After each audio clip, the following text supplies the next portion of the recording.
गांव के एक कोने में रामलाल नाम का एक गरीब किसान रहता था। उसकी जिंदगी संघर्षों से भरी हुई थी। बचपन से ही गरीबी ने उसका पीछा नहीं छोड़ा था। उसने अपने पिता का इलाज कराने के लिए साहूकार से कर्ज लिया था, पर बदकिस्मती से उसके पिता बच नहीं सके। घर में अब उसकी बूढ़ी माँ थी, जिनकी दोनों आंखें खराब हो चुकी थी और वे देख नहीं सकती थी। रामलाल की शादी को 7 साल हो चुके थे, लेकिन संतान का सुख उसे अब तक नहीं मिला था। हर दिन की तरह उस दिन भी रामलाल मजदूरी करने के लिए खेतों की ओर जा रहा था। उसकी पत्नी गीता ने उसे पानी की बोतल पकड़ाते हुए कहा, यह लीजिए पानी की बोतल, रास्ते में गर्मी बहुत है, ख्याल से जाइए। लेकिन भाग्यवान, तुमने मेरे लिए खाना नहीं दिया। घर में अनाज नहीं बचा, बस एक रोटी थी, वह मैंने माँ के लिए रख दी है। कोई बात नहीं, मजदूरी के बाद कुछ राशन ले आऊंगा। रामलाल बोतल लेकर निकल जाता है। रास्ते में वह सोचता है कि जिंदगी कब बदलेगी, क्या मेरे परिवार को कभी सुख नसीब होगा। यह सोचते सोचते रामलाल आगे बढ़ा ही था, तभी वह देखता है कि एक बूढ़ी औरत बेहोश पड़ी हुई है। वह उसके पास जाता है। अम्मा उठो अम्मा। रामलाल अपनी बोतल से पानी निकालकर उनके चेहरे पर छिड़कता है। फिर बूढ़ी औरत को होश आता है। अम्मा, आप यहाँ बेहोश कैसे पड़ी थी? बेटा, मैं अपने बेटे बहू के घर जा रही थी, फिर अचानक मुझे जोर से प्यास लगी। शायद प्यास के कारण मैं बेहोश हो गई थी। अम्मा, आप यह पानी की बोतल रख लीजिए, रास्ते में अगर आपको प्यास लगे तो आप पी लेना। बेटा, तुम्हारा बहुत बहुत धन्यवाद। भगवान तुम्हारी हर इच्छा पूरी करें।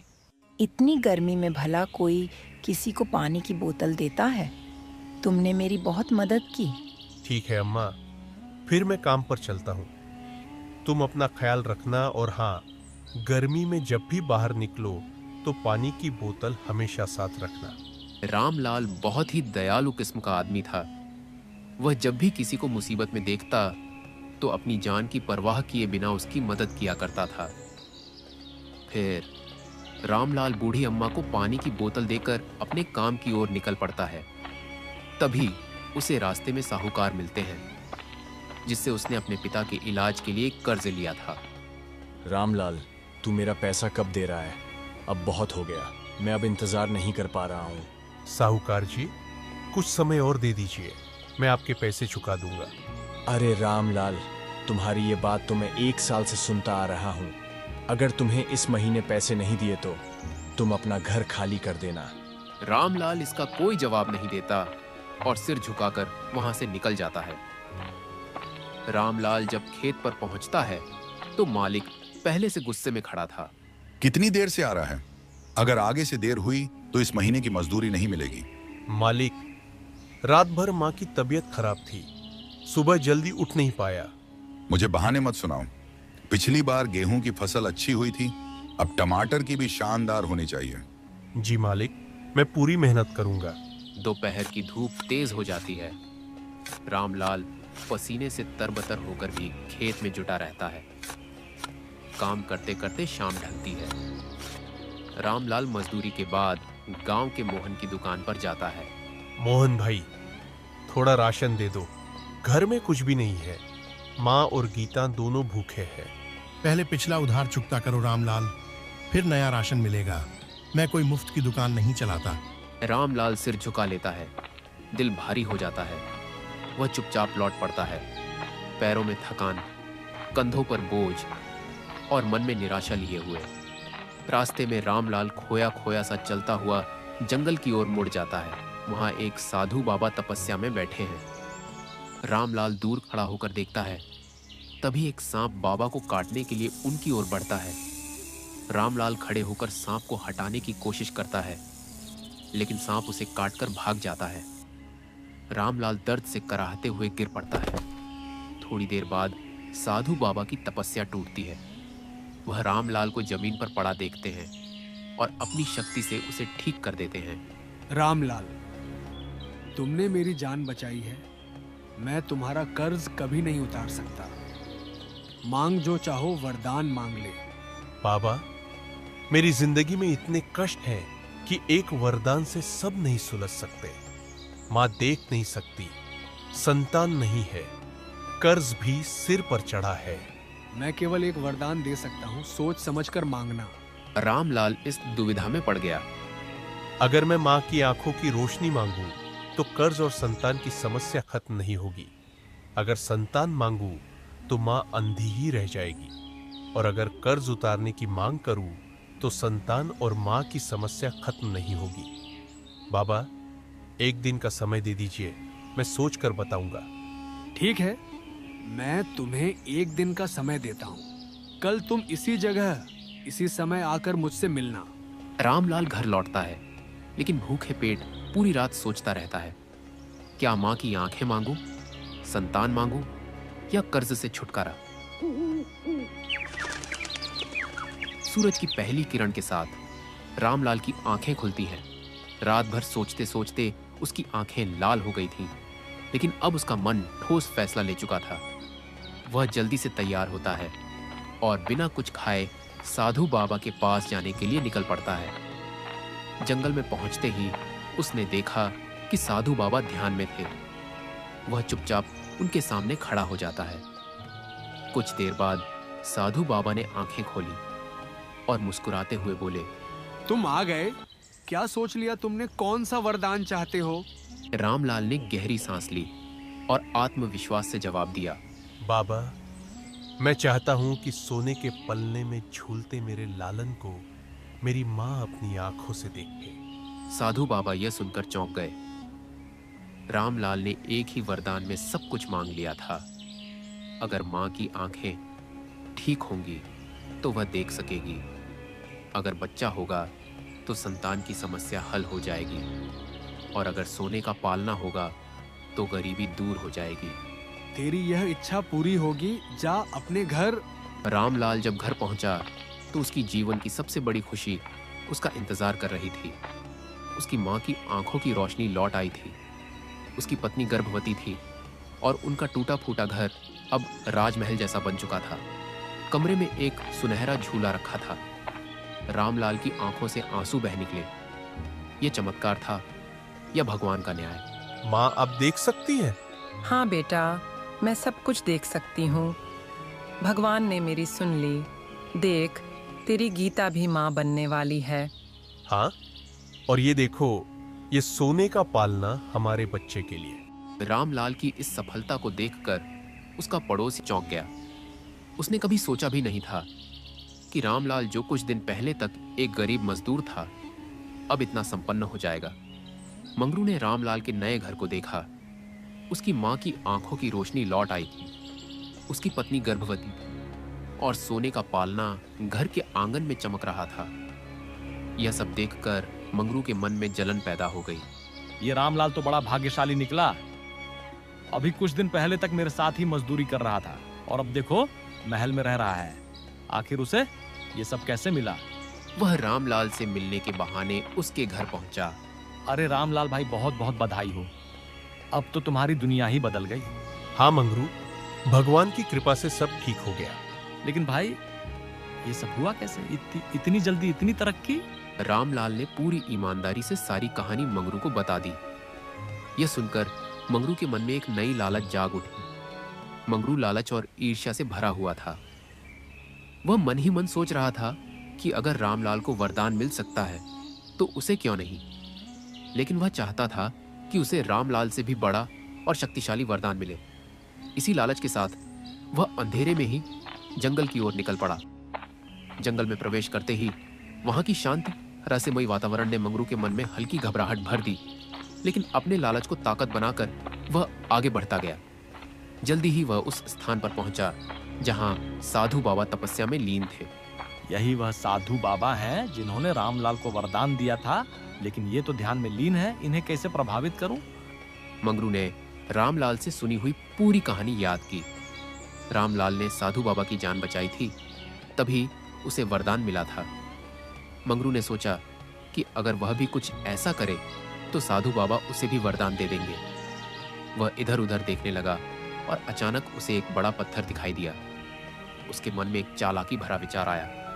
मंगरू ने वह पत्थर उठाया और चुपके से साधु बाबा के पास रख दिया। फिर उसने एक लकड़ी उठाई और पत्थर पर जोर से मारा, जिससे तेज आवाज हुई। साधु बाबा की ध्यान अवस्था में कोई रुकावट नहीं आई, लेकिन मंगरू को लगा कि वह सफल हो जाएगा। फिर वह खुद ही जमीन पर गिर पड़ा और जोर जोर से चिल्लाने लगा, अरे ये क्या हो गया? सांप ने मुझे काट लिया, कोई बचाओ। उसकी चीखें पूरे जंगल में गूंजने लगीं, लेकिन साधु बाबा अब भी शांत बैठे थे। कुछ ही पल बाद उन्होंने धीरे से अपनी आंखें खोली और मंगरू की तरफ देखा। उनकी दृष्टि गंभीर थी, मानो वे सब समझ चुके थे। बालक, तुम कौन हो और यह नाटक क्यों कर रहे हो? मंगरू का चेहरा उतर गया। उसने सोचा था कि साधु बाबा को मूर्ख बना लेगा, लेकिन उनकी गहरी आंखों में कुछ ऐसा था जो उसके छल को तुरंत पहचान गया था। फिर भी वह अपनी चालाकी से बाहर निकलने का प्रयास करने लगा। अरे ये क्या हो गया? सांप ने मुझे काट लिया, कोई बचाओ, मैं बहुत तकलीफ में हूँ। मैंने सुना था कि आपने रामलाल की मदद की थी, इसलिए मैं भी आपके पास आया हूँ। मुझे भी वरदान दीजिए बाबा। बालक, तुम्हारे शब्दों में सत्य की कोई सुगंध नहीं है। रामलाल का हृदय निष्कलंक था, उसने निरहंकारी रूप से मेरी रक्षा की थी, लेकिन तुम्हारे मन में लोभ और छल की अग्नि जल रही है। तुमने अपनी माया से मुझे धोखा देने का प्रयास किया। क्या तुम सोचते हो कि एक साधु जो ध्यान में लीन होता है कुछ नहीं जानता? मंगरू की सांसें तेज हो गईं। उसके शरीर में घबराहट दौड़ गई, लेकिन वह अभी भी अपनी चालाकी से बचने की कोशिश में था। बाबा, मैंने कुछ गलत नहीं किया, मैंने भी आपकी मदद करने की कोशिश की। कृपा करके मुझे भी एक वरदान दीजिए, मैं भी अमीर बनना चाहता हूँ। साधु बाबा हल्के से मुस्कुराए, लेकिन उनकी मुस्कान में करुणा नहीं बल्कि चेतावनी छुपी थी। बालक, वरदान केवल उन्हें मिलता है जिनका हृदय शुद्ध होता है। तुमने छल किया और छल का फल कभी भी सुखद नहीं होता। तुमने सिर्फ धन और वैभव के लिए यह प्रयास किया, लेकिन ध्यान रखना, लोभ मनुष्य को अंधकार में धकेल देता है। मंगरू अब पूरी तरह हताश हो गया। उसकी चालबाजी पकड़ी जा चुकी थी, लेकिन फिर भी उसकी हिम्मत नहीं टूटी। वह बाबा के चरणों में गिर गया। बाबा, मैं आपसे क्षमा चाहता हूँ, मुझे माफ कर दीजिए। मैं अब कोई छल नहीं करूंगा, लेकिन कृपा करके मुझे भी वरदान दे दीजिए। साधु बाबा ने अपनी आंखें बंद कर लीं और कुछ देर तक ध्यान में चले गए। फिर उन्होंने आंखें खोली और अपनी करुणामयी दृष्टि से मंगरू को देखा। क्षमा करना मेरे धर्म में है, लेकिन तुम्हारा हृदय अभी भी लोभ से भरा हुआ है। इसीलिए मैं तुम्हें एक चेतावनी देता हूँ। तुम्हें तुम्हारे कर्मों का फल अवश्य मिलेगा, लेकिन वह तुम्हारी इच्छा के अनुसार नहीं होगा। जाओ, अपने जीवन में सच्चाई और मेहनत को अपनाओ, तभी तुम्हारे लिए कुछ अच्छा संभव होगा।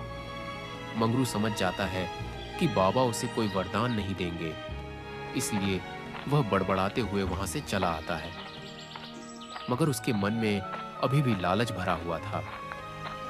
वह मन ही मन सोचते आता है, मेरी तो बाबा ने एक ना सुनी, लेकिन रामलाल को तो सब कुछ मिल गया।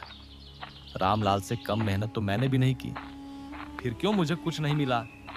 मैं अभी भी हार मानने वाला नहीं हूँ। बाबा ने हमें वरदान नहीं दिए तो क्या हुआ, मैं खुद ही अपनी किस्मत को बदलूंगा। अगले दिन मंगरू रात होने का इंतजार करता है। जैसे ही आधी रात होती है, मंगरू धीरे धीरे उठता है और रमेश के घर की ओर बढ़ता है।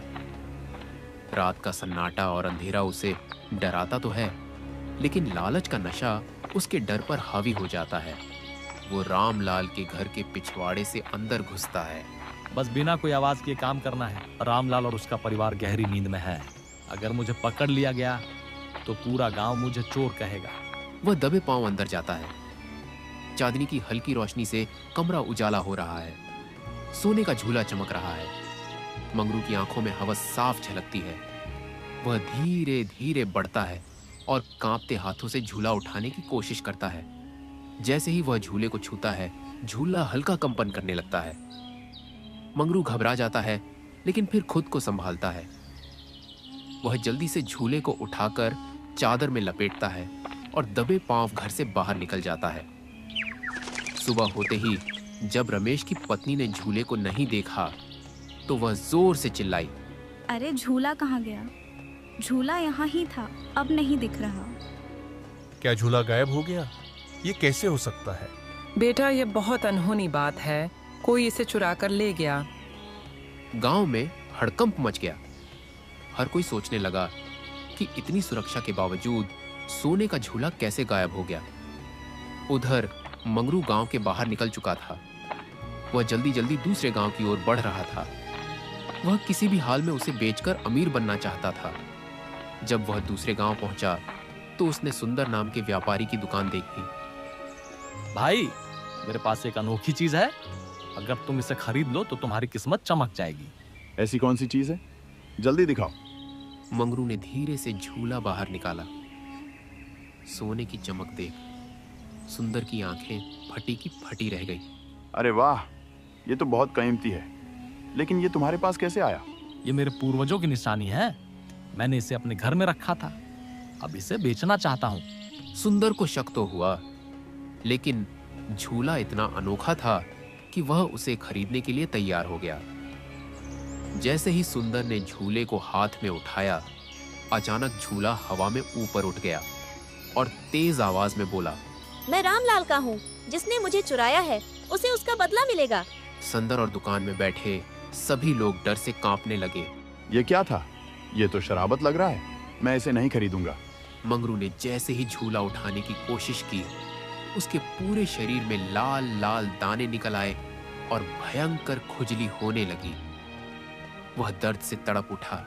बचाओ, ये क्या हो रहा है? झूला फिर से हवा में उठा और आवाज आई, जिसका मैं हूँ मुझे उसके पास ले चलो, नहीं तो अनर्थ होगा। डर के मारे मंगरू झूला लेकर दौड़ पड़ा और सीधा रामलाल के घर पहुंचा। रामलाल और उसका परिवार अभी भी रो रहा था। रामलाल भाई, मुझसे गलती हो गई, तो लालच में मैंने ये झूला चुरा लिया था, लेकिन ये शराफत है, मुझे माफ कर दो।